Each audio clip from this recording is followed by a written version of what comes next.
Imagine traveling back in time to Australia around 50,000 years ago, when humans first set foot on this vast land. Back then, Australia was a wildlife paradise, home to creatures unlike any found anywhere else in the world today. In this video, we explore what the Australian Serengeti once looked like, where you can still see glimpses of it today, and what the future may hold through restoration and the introduction of megafauna. Let's go back in time to meet the amazing animals that roamed Australia alongside the first humans. Herbivores include the giant Diprotodon, which weighs about 3,500 kilograms and is about the size of giant elephants alive today.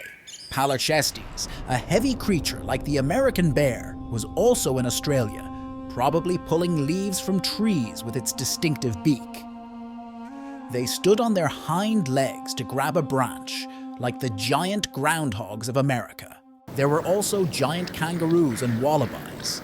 The giant short-faced kangaroo stood up to 2.7 meters tall and weighed up to 240 kilograms. Today's kangaroos and wallabies, including the red kangaroo and the black wallaroo, are much smaller but equally fascinating. The largest bird at that time was Genyornis, weighing twice as much as an ostrich.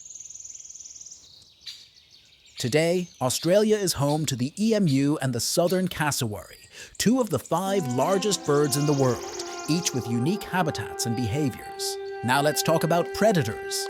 Thylacoleo carnifex, the marsupial lion, was the largest predatory marsupial of all time, weighing about 165 kilograms, 4.5 meters. Australia also had a quincana, a land crocodile, hunting on land and possibly in the water.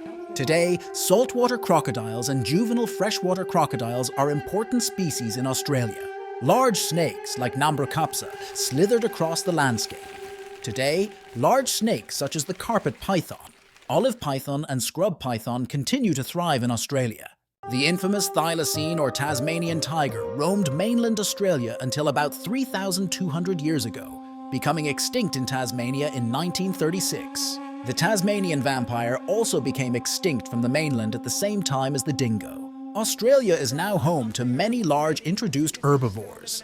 I recently made a video discussing their impacts, both positive and negative.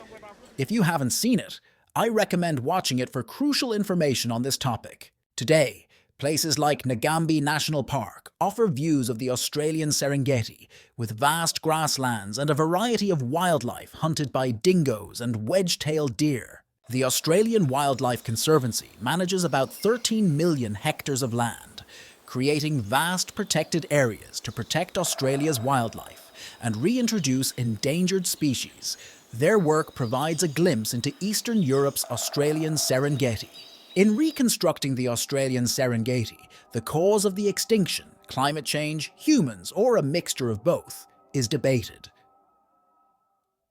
Most serious disappearances have multiple drivers, often described as deaths by 1,000 cuts. If Australia continues its amazing conservation work, we could see a diverse ecosystem with native animals and possibly replacements for the extinct megafauna. But what about introducing new predators? Realistically, Australia may never fully manage the millions of non-native herbivores, so could predators be introduced to help reduce their negative effects? To replace Thylacoleo, cougars might be the most suitable option. Though Megalania can't be fully replaced, reintroducing the Komodo dragon to Australia could be the next best thing. These ferocious predators could play a crucial role in the ecosystem. Introducing these animals carries significant risks and would require extensive research. But can you imagine an Australia where a rhino chases a dingo pack away from its calf, or a cougar pounces on a kangaroo? Do you think certain animals would be well suited to be imported to Australia? Let me know in the comments below. If you enjoyed this video, please like and subscribe to help the channel grow. Thanks for watching.